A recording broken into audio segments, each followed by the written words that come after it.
What if I told you that the reason why anxiety doesn't go away isn't because you're broken, it's actually because your body is doing its job a bit too well. And this is the thing that keeps getting missed out in so much advice on anxiety. You see, you may have tried things like deep breathing, meditation, exercise, supplements. You may have even been given medication, and yet for some reason the anxiety keeps coming back. Why is that? And this is what keeps getting missed out. You see, your body has a nervous system, right? And your nervous system can become sensitized. This is a massive thing that can be misunderstood. That's because the more you try to use these techniques or these different ways of trying to reduce the anxiety, what can happen is that's the very thing that's keeping you stuck with it. And it was once I learned about nervous system sensitization, I was able to recover from 10 years of chronic anxiety and depersonalization disorder. So in this video, I'm going to show you why this matters in overcoming anxiety and 2 key things I learned that also helped me to overcome 10 years of anxiety and depersonalization disorder with no medication at all. So one of the first problems is people tend to believe that anxiety is just something happening in their mind. So they think, if I'm just changing how I'm thinking, eventually I'll stop being anxious.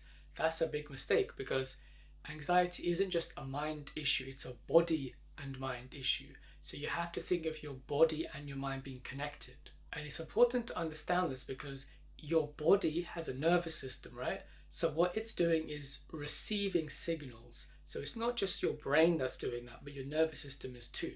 And what happens is people start experiencing anxiety, especially high levels of it, as well as things like depersonalization symptoms. And they make a big mistake, which is they start to resist the symptoms. So they start to fear it. You may notice that you're doing this, right? And it's totally understandable, but that's probably what's keeping you stuck. So you have these racing thoughts going on in your mind. You have your heart beating like crazy. You have all this adrenaline running through your body, right? You can feel the anxiety completely overtaking you. And your mind keeps scanning the environment and everything as though it's a threat, right? It's a horrible experience. But then this is where the mistake is made. Because when you're thinking, I need this to go away, I need this to go away, and you start trying to also physically get away from it, that is resisting it. And that's exactly what keeps the anxiety going. This goes back to the idea of your nervous system receiving signals. Because every time you resist the anxiety or the depersonalization symptoms by trying to get away from it or distracting yourself from it, you are sending the signal to your nervous system that this is not safe and this is not okay. So there's this kind of loop, this body-mind loop that happens where your mind picks up the signal and then you resist the anxiety, the feelings going on. So your nervous system goes, oh, okay, this is a threat. And then it amplifies the signals more. That's when people get stuck in this loop because then the anxiety becomes endless and then it becomes exhausting. And then what happens? Managing your anxiety becomes a full-time job. And then your comfort zone shrinks even further. So you find yourself not being able to do more things in life because you're avoiding anything that your mind and your nervous system picks up as a threat. This is of course a problem because the very thing you think is protecting you, which is escaping the symptoms of anxiety and depersonalization, is actually becoming like a prison. So the very thing you think is saving you is keeping you stuck, and that is resisting it. And the more you keep doing this, your world will start to shrink. And so I don't want that to happen to you. So I'm going to show you now how to stop that. So the first key thing I learned that I also believe will help you to overcome this is to understand that your nervous system has a certain window of the amount of stress and pressure that it can tolerate. So this is a diagram here. So I'm sure you know, if you've experienced anxiety for a long time, that when you're anxious and stressed, your body is in the fight-flight response, right? That's what you're experiencing in your nervous system. This is also known as your sympathetic response. So what that means is most people have, let's say, a certain amount of capacity the nervous system can handle. And when they're in that level of the amount they can handle, what we call the window of tolerance, this is within what's known as this is the rest and digest response. In polyvagal theory, they also call it the ventral vagal state. When you start experiencing high anxiety, you've moved out of that. So the stress has built up so much, you pass that threshold, and now you're in fight and flight. The problem is, people just stay there and they don't know how to reduce it to go back into the window of tolerance. So this is when people experience things like panic attacks, high levels of anxiety, and then if it keeps going on for too long, then they end up in the freeze response. And this is when you can experience things like depersonalization. So you have both of these things, the fight-flight response and the freeze response, going on at the same time. So that's what's happening in your nervous system when you go too far out of your window of tolerance. This is your nervous system's way of trying to protect you when there's too much stress because it's gone way past its own capacity. So then here's another really big thing to understand, and is so massively misunderstood when it comes to anxiety advice. You see, the reason why you've tried all the traditional anxiety advice and it didn't work is because this, what I've shown you here right now, this is one type of person. So this is someone with a normal window of tolerance. What that means is when they have high amounts of stress that happens to them, and they are in a fight-flight response and they get stuck there, that's what we call dysregulation. So their nervous system is dysregulated. So that traditional advice that you've tried, it works for them. What happens is, as the stress builds up, and then let's say here they're experiencing high levels of anxiety, when they try things like deep breathing, even the medication sometimes, the meditation, all that stuff, it does reduce the amount of stress, and then they can go back into their window of tolerance. But for the second person, and that is most likely you if you're still watching this video, this is what's going on in your nervous system, and you'll see how this is different, right? So notice, if that's a normal window of tolerance, this is like it has a big capacity for stress. Look how much smaller this window of tolerance is. So this is a sensitized nervous system. So that means someone with a sensitized nervous system has a much smaller window of tolerance, which means much smaller capacity for stress. So what happens? They experience anxiety and stress, and very quickly they're out of the window of tolerance. And now look, they stay in the fight-flight response. So they are dysregulated like this one. But when they try the traditional advice, it reduces it, but they're still there. So you're still in your fight-flight mode. And even if you reduce even further and you do move back into your window of tolerance, what happens when you experience stress again? You end up very quickly going back into fight, flight and experiencing anxiety. So how does this happen? So now you understand there is a difference between a dysregulated nervous system and a sensitized nervous system. So for someone with a dysregulated nervous system, their nervous system can be stuck in the fight, flight, and even the freeze response for a long time. If they continue to stay there, that is what shrinks the window of tolerance. So let's say, for example, someone has a lot of stress for, let's say, a week, and they are dysregulated for like a week, maybe 2 weeks. If they can get back into the window of tolerance by reducing stress, then they don't really have a sensitized nervous system because that wasn't very long. However, if somebody stays dysregulated for multiple weeks, months, even years, that's what creates sensitization. So the more that they stay in the fight, flight, freeze response, and it doesn't have to be even like a constant 24 hours kind of thing over weeks and weeks. It can be just that frequent activation over and over again over many, many weeks, months, and maybe even years. Their window of tolerance starts to shrink. This is because it's a protective mechanism. So what that means is they never really properly complete the stress cycle. And even if they do, it's for such a short period of time that they get to rest. So the nervous system goes, okay, there must be so many threats going on. So between the mind and nervous system, they go, okay, we need to become more sensitive so that we can be aware of more threats. So it's doing it to protect you.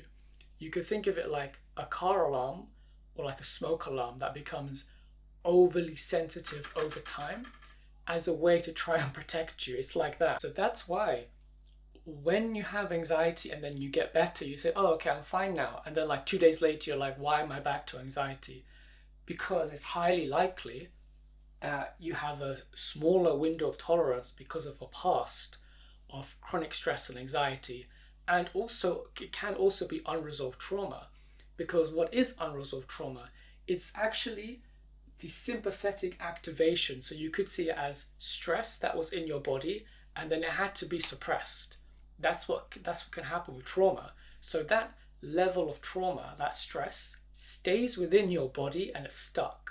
That's also something that can shrink your window of tolerance as well. That doesn't mean you're stuck with trauma. There are other ways to overcome trauma and release that stress as well. But the key thing to understand is when you experience this, you also have a mind issue going on where you can end up developing these subconscious beliefs that you are not safe. So your mind and your body together have different beliefs and different signals they're receiving about not being safe.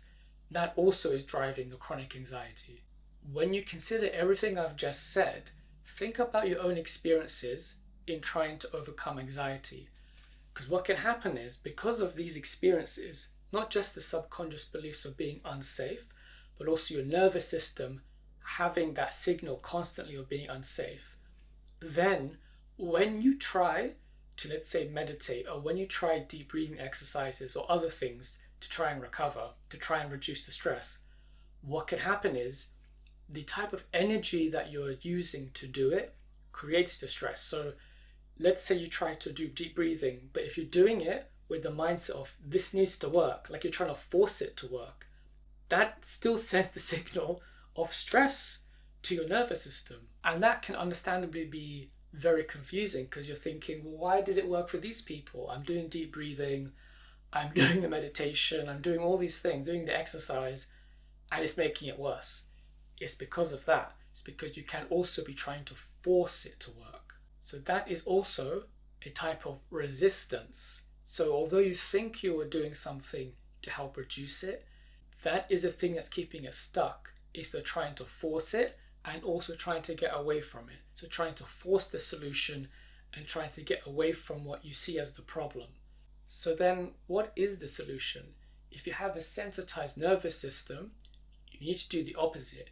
So it's about desensitizing the nervous system. Instead of forcing and trying to make the result happen, you actually do the complete opposite, which is you surrender. So you may have heard this term of accepting the symptoms. I try not to use that word because I think it's so massively misunderstood. So instead, I suggest surrendering. That means you completely allow the anxiety to be there.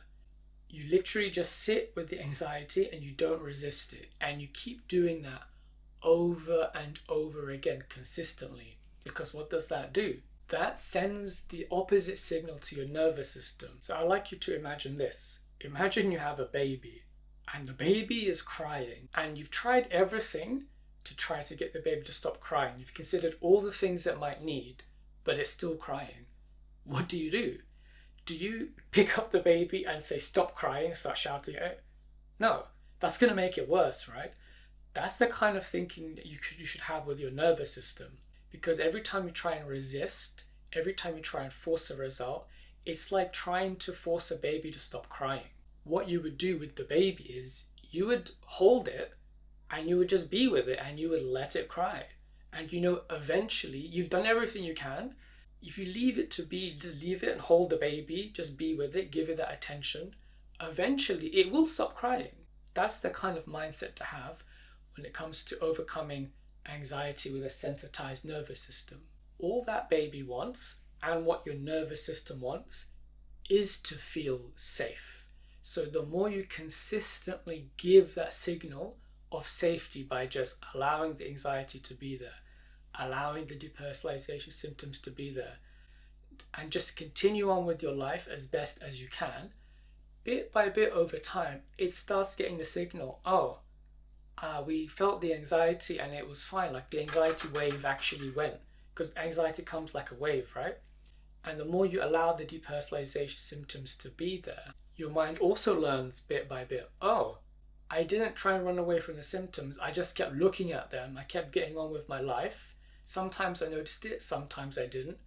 and I'm fine. This means what you are really doing is you are learning to relate to the symptoms in a different way. So you are learning to not fear the symptoms, but to completely allow them to be there. If we go back to the example of the baby, you are treating your nervous system with compassion instead of fear. That's what it means to be with the symptoms. So you literally put your attention on the anxiety and you don't try and run away from it. You allow yourself to feel it. Now you're probably wondering, well, how long is that going to take? I need this to stop now. It's not going to happen overnight. It does take time. There isn't a specific time frame because everyone's going to be different. But even the idea of having a time frame, creating expectation, that's putting pressure on yourself and your nervous system. So I advise even dropping the idea of having a time frame completely. In the same way, you wouldn't go with your baby, when are you going to stop crying? Like, that's not really going to help the baby now, is it? You're just going to let go and go, okay, at some point, it's going to stop crying. And you know it will eventually. Is that kind of mindset that you need to have. And there's another big thing that you must understand when doing this kind of work. You are not your thoughts and you are not your emotions. They are a part of you and they are important, but you are the awareness that experiences your thoughts and experiences your emotions. Why is that important? Because when you have high levels of anxiety and depersonalization symptoms, you can believe everything is telling you, right? So you can think of worst case scenarios because it's giving that to you. You feel the anxiety and you think, oh, there must be a problem. But that's not actually true. Not every thought and emotion you experience is a fact. The reason why that's important is because what you can do to help you to surrender to the symptoms is to label what you are experiencing in a neutral way. So the resistance instead would be, I don't want this to be here, this shouldn't be happening, why is this happening, oh my god, those kind of things, which is understandable, but you can change that. You can remind yourself, this is anxiety, this is my nervous system telling me that there's a threat, but when I look, I don't see there's a threat. And you can remind yourself in a neutral way about these things. So you can, for example, notice body sensations and go, yes, this is muscle tension. Okay, this is my beating heart. This is anxiety. I remember that's my mind and my nervous system being overly protective. The reason why that's important is because the more that you do this, so you're surrendering, so you're putting your attention on the symptoms, that teaches your nervous system directly that it's safe because you're giving it direct experience.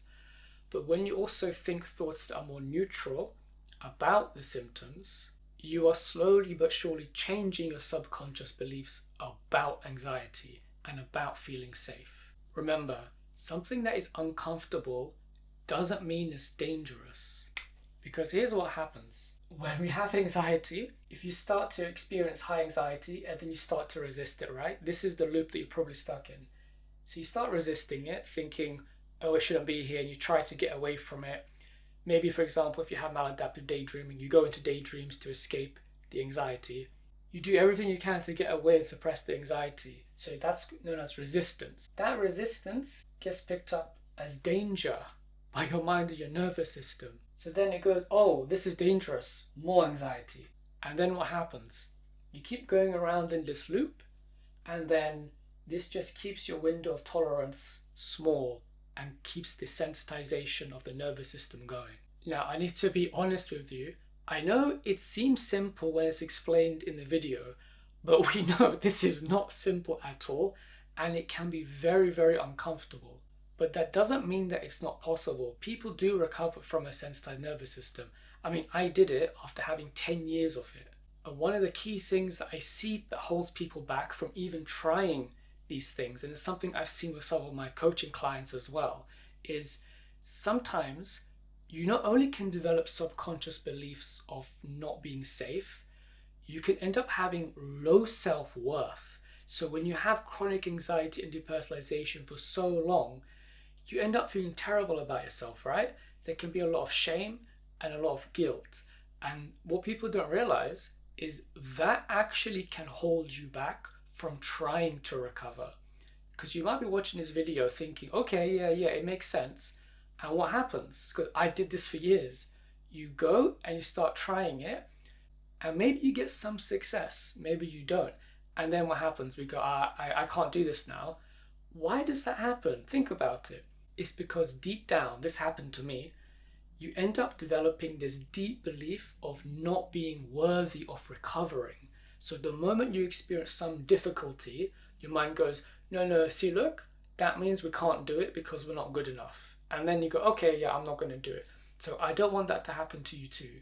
So this is what you can do to start changing that. Every time your anxiety tells you that something is dangerous, and then you realize, oh, it wasn't dangerous, write that down. Like have an evidence journal. Every time something happened you thought was going to happen that was bad and it didn't, make a note of that. But also start writing evidence of ways that you're actually a decent person, like a good person. And when you get into the habit of doing that over and over again, you will notice it takes time, but maybe after a couple of months, you'll realize, oh yeah, I actually feel a lot better about myself. And this can help you to start trying out the things I suggest in this video too. So when that resistance comes, that tries to get you to stop trying these things in recovery, it won't be as powerful because you've started to change the belief of being unworthy. And I want to warn you about a trap that I fell into in the early days of my recovery that you might be falling into literally right now as you're watching this video. You see, I used to watch these kind of videos years ago, and part of my mind, I realized, used to do this trick on me. It used to go, oh yeah. We'll do that later. We'll start trying to make these changes later in the future. And guess what? 3 months would pass by. I still had the same problem. A year would pass by. Still had the same problem because I wasn't actually taking action to make changes. That goes back to that thing I said before. We can have a part of our mind that doesn't believe that it believes it can recover.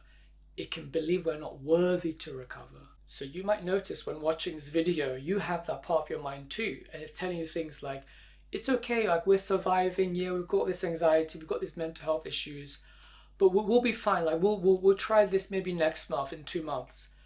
I'm telling you from experience, that 2 months can end up becoming 2 years. And I don't want you to waste 2 years of your life stuck with anxiety. So I don't want you to experience the regret that I have for the amount of years that I wasted. I want to help you directly. So I now do one-on-one coaching where I work with people just like you, people who have anxiety, depersonalization, maladaptive daydreaming, other similar issues. So if you are ready to stop managing symptoms and are ready to start recovering and to take back your life, check the link in the pinned comment and the description below to book a 30-minute free clarity call with me, and I'll get back to you as soon as possible. And remember, you are not broken, you are sensitized. This is an adaptation designed to try and protect you, and you can recover from this. So thank you for watching. Don't forget to click the like button and the subscribe button, and I'll see you in the next video. Take care.